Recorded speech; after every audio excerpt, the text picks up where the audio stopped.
How did the LGBT rights movement begin? On June 28, 1969, a police raid occurred at the openly gay bar at Stonewall Inn in New York City.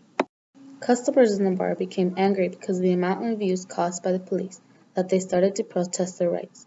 News soon spread around the country. Tons of protesters crowded the Stonewall Inn, shouting "Gay Power" for many days. This event later became known as the first gay civil rights movement in the United States. Many cities and groups around the U.S. still celebrate the anniversary of the riots annually. 1 year after the Stonewall riots, on June 28, 1970, was the first annual gay march in New York. Dozens gathered to celebrate the year passing since Stonewall. In 1951, the Mattachine Review was formed by Harry Hay. It is the first known gay rights organization in the U.S. The May of 1959, the first issue of the Mattachine Review, a homophile magazine, was released. 4 years later, the Daughters of Billist was established in San Francisco.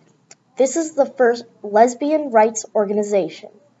They, too, had their own magazine called The Ladder. on Independence Day of 1965, 40 people took a stand in Philadelphia, staging a peaceful protest. This may not seem like a lot, but a million starts with one. An extreme advancement happened in 1973. The American Psychiatric Association removed homosexuality from the list of mental disorders. They stated that homosexuality is not a mental disorder, thus there is no need for a cure. The largest protest to its day was the National March on Washington in 1979. Some 75,000 to 125,000 people gathered in support of lesbian and gay rights in Washington, D.C. on October 14th. There were flyers and propaganda using quotes like "Catch the Freedom Train" to Washington to get people to come and support the walk. Even though many people are not satisfied with the "Don't Ask, Don't Tell" policy instituted for the U.S. military, it is still a huge breakthrough. This allowed openly gay people to enroll in the military by banning homosexual activities. People were on the edge about this because they believed people should ask, tell, and be proud of who they are. Later that year, the second March on Washington happened.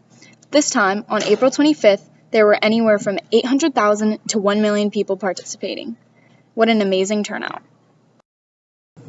On May 17, 2004, Massachusetts became the first state to legalize gay marriage.